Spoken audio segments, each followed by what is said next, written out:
Riviette. Les Alliés ont débarqué à Eupatoria le 14 septembre 1854. Ils se déplacent maintenant vers Sébastopol, qui se trouve à environ 80 km. À Sébastopol, l'amiral Menchikov, chargé de la défense de la ville, rassemble les troupes disponibles et décide d'aller arrêter l'ennemi dans la vallée de l'Alma.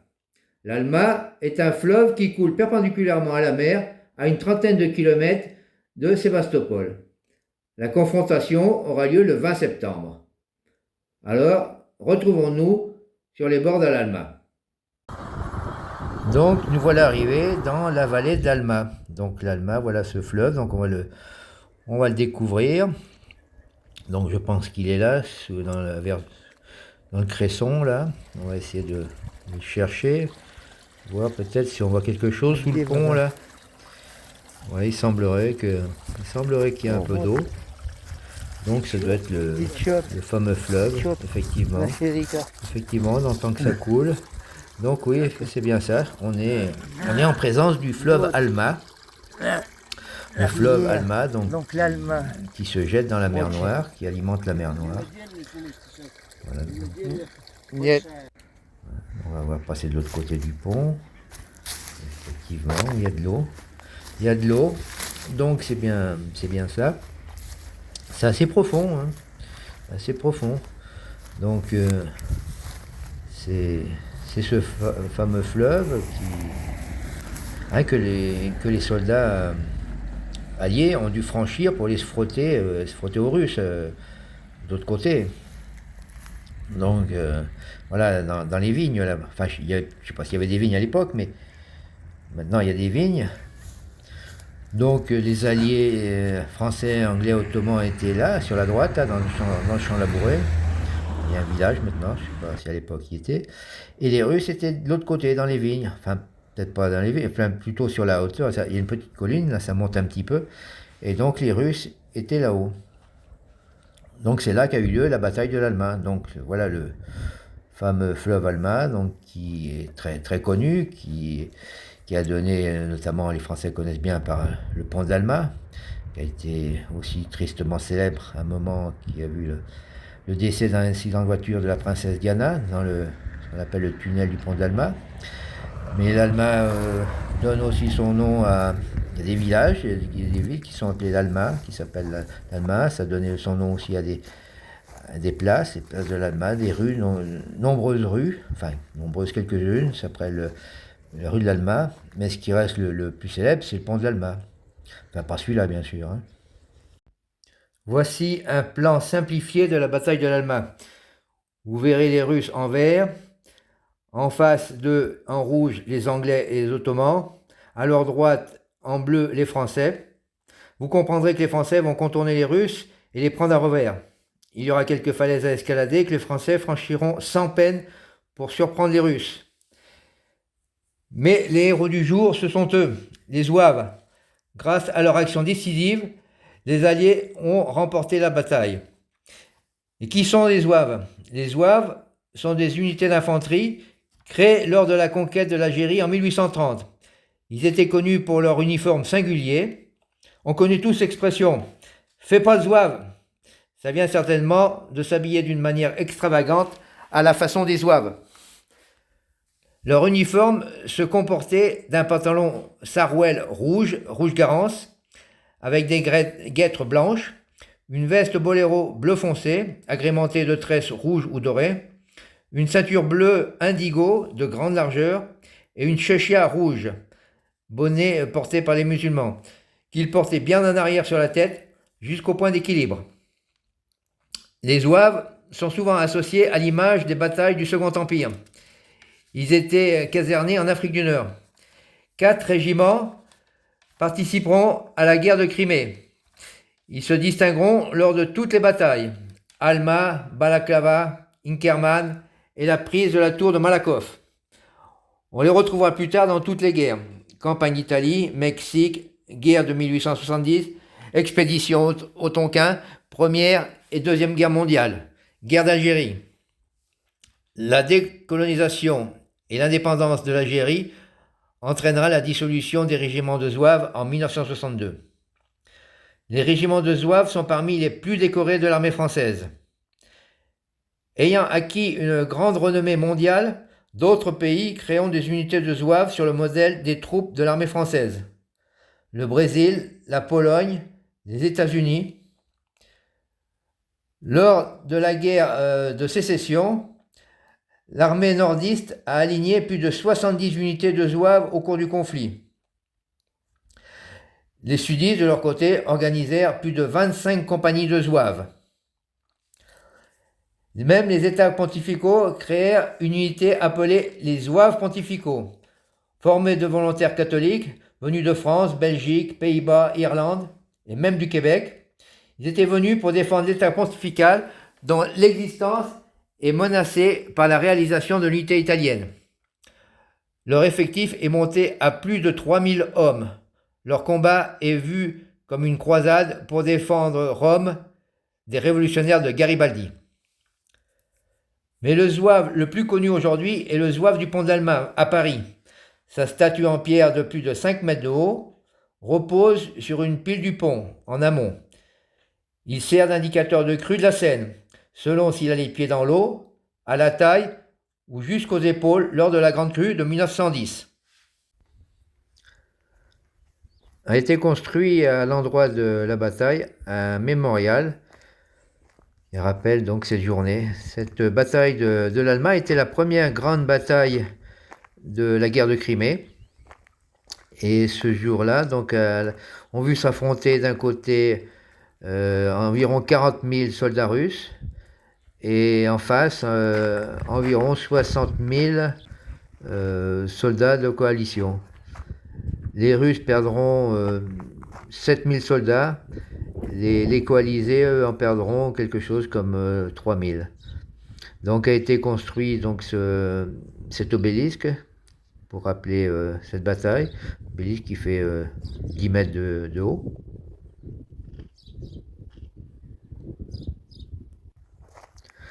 Donc des tombeaux sont installés où reposent les ossements des soldats. Donc ici ce sont des soldats russes. Tout le long, là, des soldats russes. Артиллерийское укрепление за пределами Севастополя. Покажи, где. Вот оно. А?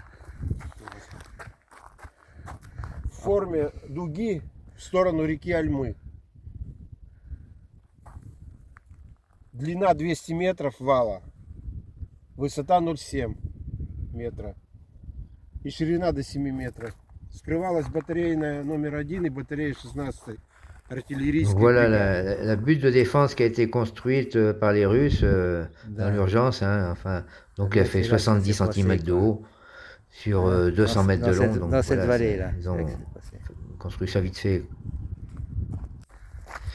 Et là, donc, encore un monument avec un soldat, un fantassin de l'armée russe. Alors, ce monument a une particularité. C'est que c'est la première fois qu'un soldat était mis à l'honneur. Habituellement, les statues, c'était pour les officiers, les généraux. Là, la première fois, donc, c'était un soldat qui était, qui avait sa statue.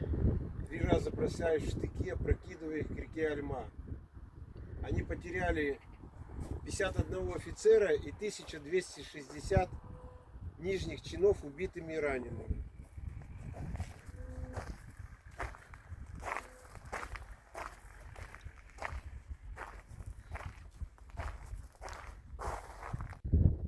Voilà donc la fameuse butte là, hein, de 70 cm de hauteur où étaient qui servait de protection aux soldats et aux canons. Donc ça avait été fait dans l'urgence, hein, vite fait. Hein. Donc on va suivre le guide là. Et donc là un autre tombeau.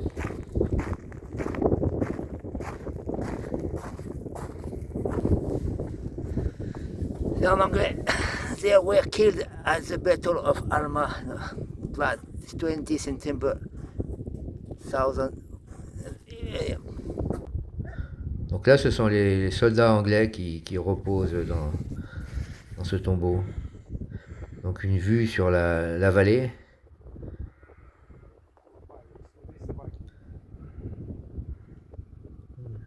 périmètre du cimetière. Donc vue du haut de la colline, donc on voit bien cette vallée. Il a fallu monter à l'assaut pour prendre. Mais là, on va s'intéresser, donc, certains protagonistes, aux héros de cette journée de la bataille de l'Alma. Donc, on va retourner sur la colline. J'avais vu qu'il y avait des vignes, on va aller voir ça de plus près. Bon, c'est des jeunes vignes, mais c'est prometteur. Donc, on va reprendre la route, ou le chemin. Et puis on va aller faire un tour au milieu des vignes et voir un petit peu ce qu'il y a d'intéressant. Là, au loin déjà on voit quelque chose. Ça ressemble à des fûts. Alma Valley. Bon, qu'est-ce que ça nous propose ça? Donc on va rentrer dans le magasin. Il y a un petit magasin. Voilà, donc il y a une grande variété de bouteilles. Hein. Grande variété. Du blanc, du rouge, du rosé, en promotion même, moins 15%, après les fêtes, voilà, donc, allez, on va aller voir un peu plus loin maintenant, s'il y a autre chose de bien. Bon, on arrive dans un domaine, là, assez ancien, avec des cuves en béton. Bon, les cuves en béton, c'est, pour la fermentation, c'est un bon procédé pour le vin. Ah, et donc on trouve le magasin. Donc voilà ce magasin avec de nombreuses bouteilles de toutes sortes. А сколько у вас дегустации стоит? Там разные. 1800 это здесь на территории. И потом сразу дегустационный зал. Если с выездом на виноградник, то... это с виноградником, да. Alors, ce qu'il faut remarquer ici, c'est que dans les domaines, bon là ici par exemple, je me suis renseigné, il y a 80 hectares. Ils font quasiment toutes enfin pas toutes, mais beaucoup de variétés de cépages, 10, 15 cépages, c'est pas rare. Et ils font des vins de toutes sortes, alors des blancs, des rouges, des rosés, des vins de cépage, des vins mousseux, des cognacs qu'on a vus, des vins toute appellation. Il y en a à tous les prix. Bon là on voit 20 euros, 4 euros, 8 euros, donc l'aligoté mousseux. Donc on trouve un peu de tout, quoi. C'est très diversifié. Ouais, le mieux c'est du cognac. Le mieux c'est d'essayer. Donc voilà, on va essayer. Alors puisqu'on est dans le coin, on va aller faire un tour à Bachtchissaraï. Bachtchissaraï est une ville de Crimée, comme vous l'avez bien compris. C'est l'ancienne capitale du Khanat de Crimée. Alors le Khanat de Crimée, c'était un État issu de la Horde d'Or, elle-même issue de l'empire mongol de Gengis Khan. Il a existé du 15e au 18e siècle et était dirigé par les Tatars de Crimée. Alors les Tatars de Crimée, c'est une peuplade originaire en partie d'Asie centrale qui s'est islamisée dès le 15e siècle. Le commerce des esclaves russes et ukrainiens était une source majeure des revenus pour les Tatars de Crimée. Alors, ce fut un État puissant de 1500 à 1700, avant de décliner au milieu du XVIIIe siècle. Il fut annexé par la Russie de Catherine II en 1783, puis russifié. Les Tatars représentent aujourd'hui environ 15% de la population de Crimée, soit environ 300 000 personnes. La région de Bachtchissaraï est une région agricole, qui a un climat assez doux, donc on y trouve beaucoup de vignobles et des arbres fruitiers, notamment des pêchers, grâce au climat sec, enfin doux et sec, et surtout exempt de gelée printanière. donc qui sont favorables à ce genre d'arbres et de fruitiers.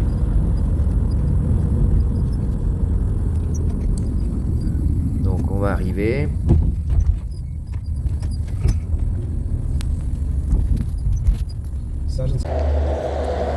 Donc on va faire un tour rapide dans Bathri-Sarai. Bon, ici en face vous avez la gare, la mosquée. Alors il y a une population importante de Tatars à Bathri-Sarai, mais la ville est une ville touristique qui a su garder son caractère, au moins dans la vieille ville, son caractère oriental, caractère tatar. Sur la droite, donc le palais du Khan est en travaux. Et là, une statue de Pouchkine. Alors, Pouchkine est passé à Bathri-Sarai dans les années 1820. Et il a écrit un poème, notamment au sujet d'une fontaine, qu'on verra tout à l'heure. Donc là, on est déjà dans le parc du palais du sultan, du Khan. Donc vous voyez, c'est pas déjà le relief a changé, on est déjà dans en montagne presque là. C'est pas ce qu'on avait jusqu'à présent. Donc là les peintures ont été refaites là. C'est en travaux donc ils refont. Donc voilà la fameuse fontaine, la fontaine des pleurs qui est restée célèbre dans le poème de Pouchkine. Alors, normalement il y a de l'eau qui coule hein, dans toutes les. Mais là, comme je vous ai dit, c'est en travaux. Puis en plus, on est au mois de janvier, donc il n'y a pas beaucoup de touristes. Là, c'est le salon où le Khan recevait ses invités.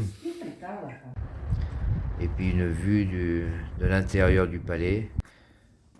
Mais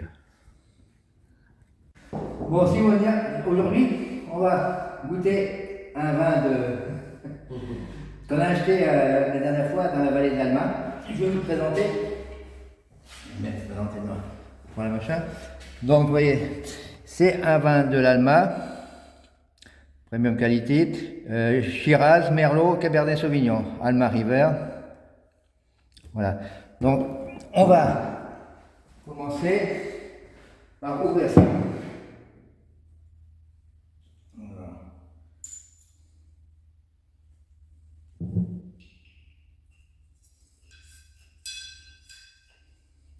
Je suis con parce qu'en fait, là, tu vois, ils ont une tirette. En fait, il y a une petite tirette sur les vins russes, voilà, qui permet d'enlever la capsule. Voilà.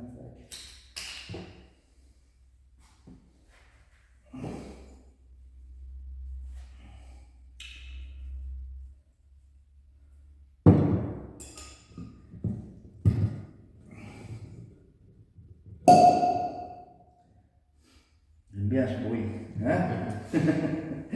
Звук хороший.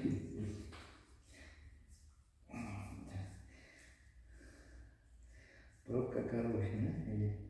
Нет, такая из этого. Да. Allez, donc.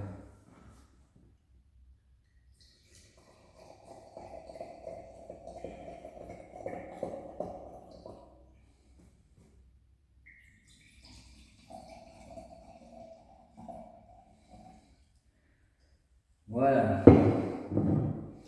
Donc, on va passer à la dégustation. Ouais, bon. Léger. Запах немножко. Да, такой легкий довольно. Сладкий, hein? Да. Hein? Да. Sucré, hein? Hein? C'est quoi qui donne ce goût sucré? Сладкий, почему? Но он сухой. Просто сладость чувствуется. Вино сухое.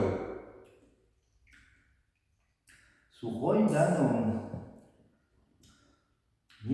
Да, сладкий тоже, не так сухой, как... Нет, сухой. Да? Здесь, конечно. Да, но вкусно, да? Да, хорошо, неплохо. Да. Недорогой, donc c'est un vin qui est pas très cher, 4 euros. J'utilise tablé. Да.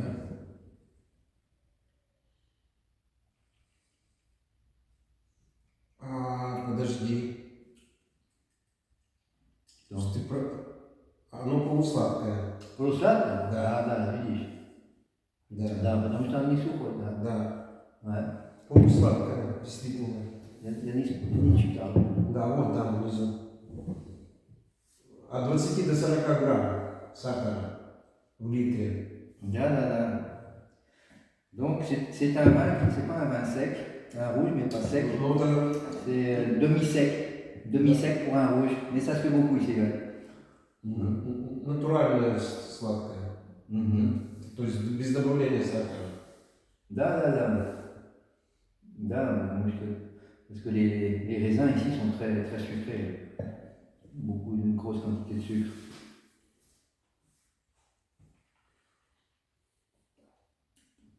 Ouais, mais ça va.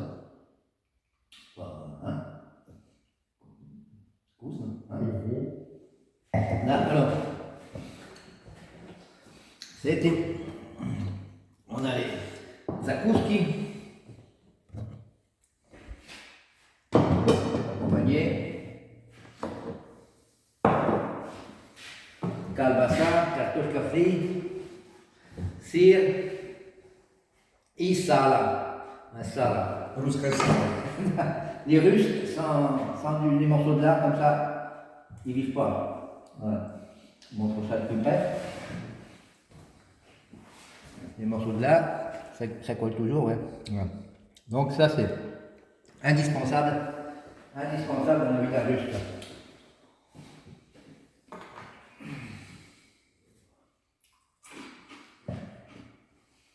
Hein? Ну что, вино неплохое? Неплохой? Да? Ну, здесь недорогой, нормально, зачем... Bon, это, конечно, это не сухой, это полностью сухой, но... Я не читал, не смотрел. Каберне, потому что я видел каберне, мерло. Я думал...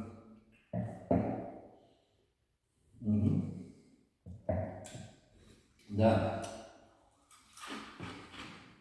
Может быть, наши лучше. Может быть. Может быть, это лучше. Hein? Давай. Попробуем.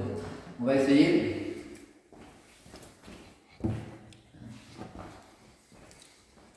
Ça, c'est d'autres vins, ça. Attends, je sur les. J'en ai des verres.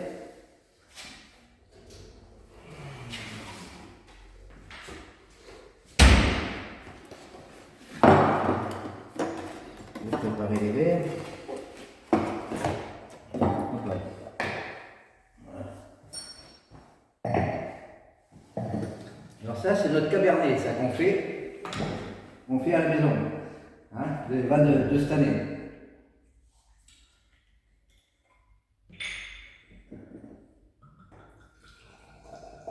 Il est noir, hein. Et il fait de la mousse en plus.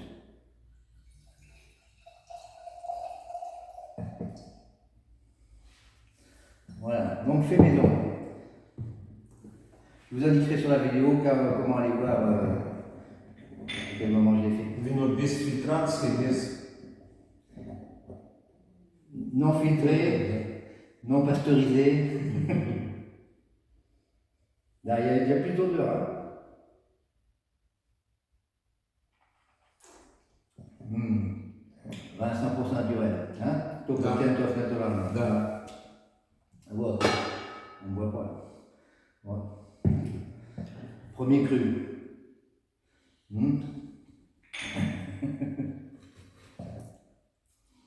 Вот. Очень вкусно. Ну, понятно. Нет, естественно, наши... Ну, черный, а? Да, черно, это... Да, потому что без фильтрации, Да. он чисто, вот это, конечно, натурально, да.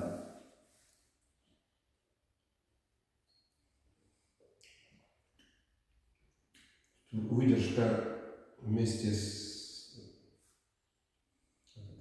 этими... Оно же делалось вместе на грозях. Да, j'ai stalo luce, non bonatorio. Octobre, 3, 4 mois. 4 mesi sta, da, bonatorio, non je pense, da. Нужно ждать 2 года, а не можем, hein? Il faudra attendre 2 ans pour que ça bombe. Et c'est pas possible d'attendre 2 ans. Trop dur. Alors ça c'est du fromage du Caucase, Kafkaz. Fromage Sourouni. Молодой сын. Là, un fromage nouveau du Caucase. Mhm. Non.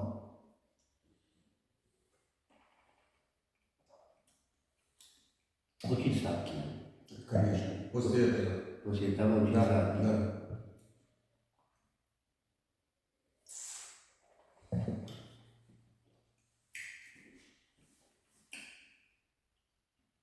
Да? Какой? Сладкое. Сладко, но Оценка сколько? ну, смотря из скольки делать. Ну так.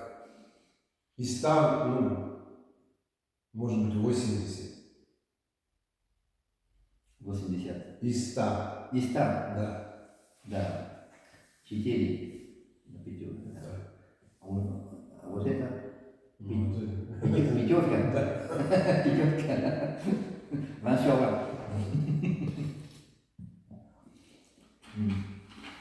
En parlant de vin, c'est bien. Voilà. Voilà. Alors, je vais présenter d'autres bouteilles que j'avais achetées là-bas dans le domaine qu'on avait visité, la cave qu'on avait visitée. Donc, Krimskaya Noch, la nuit criméenne. Donc, pareil, Cabernet Sauvignon, Suroy Krasno. Alors ça, c'est un sec rouge. Un sec rouge. Donc, j'avais aussi acheté là-bas Château Mon Plaisir par Valérie Zarahin, produit en Russie. Donc là, vous avez Residencia Imperatora Alexandra III. Donc ça, c'est le château d'Alexandre III à Yalta. Rosé Velvet, Château Mon Plaisir et Rosé demi-sec pour le Sukhoi. Et en vin blanc, c'est pareil.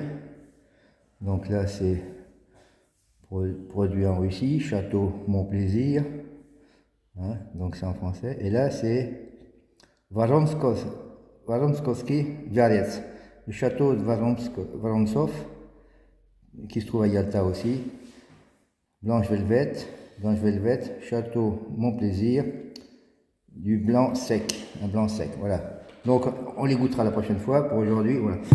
Ah, aussi, je voulais vous montrer, tiens, il y a du machin, ça c'est du ikra, hein, du caviar d'aubergine. Donc on va manger ça aussi. Caviar d'aubergine. Voilà.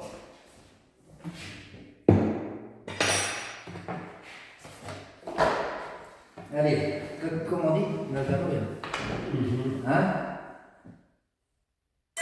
Nazarovia. Nazarovia.